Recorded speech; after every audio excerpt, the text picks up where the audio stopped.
Well, Pakistan was a friend of ours throughout the Cold War.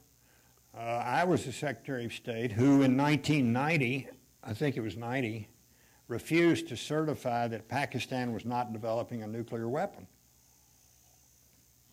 Because there was something called the Pressler Amendment out there that said that the weapons we were giving Pakistan, we couldn't give to them if we had knowledge that they were trying to develop a nuclear weapon.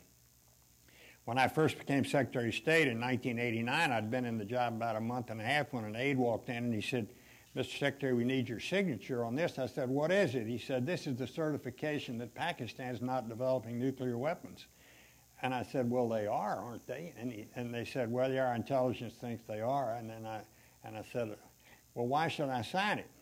They said, "Because the White House wants it." So I signed it. I shouldn't have signed it, but I signed it.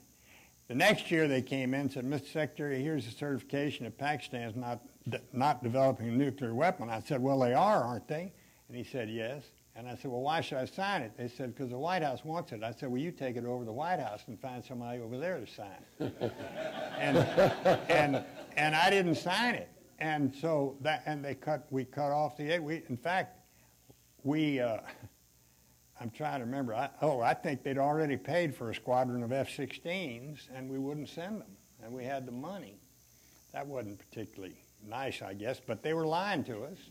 Turned out they were. And now I've often said, I think one of the most dangerous places in the world in terms of a potential nuclear exchange is the subcontinent.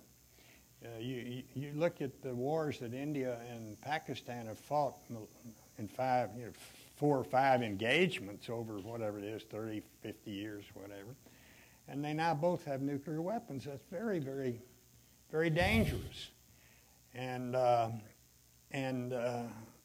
you know, it's very hard to think about having 110,000 pairs of boots on the ground in Afghanistan if you don't have Pakistan covering your back. And I'm not so sure, you know, I realize the argument that we've got to continue to get along with them, and I buy that, I understand it, but that's what makes Afghanistan such a difficult problem. And I wholeheartedly support not picking and choosing between Pakistan and India, but I support the idea that our relationship with India is improving and improving significantly. Pakistan's been a good ally, was a good ally of ours during the Cold War. I worked very closely with Benazir Bhutto. It's a tragedy that she was assassinated.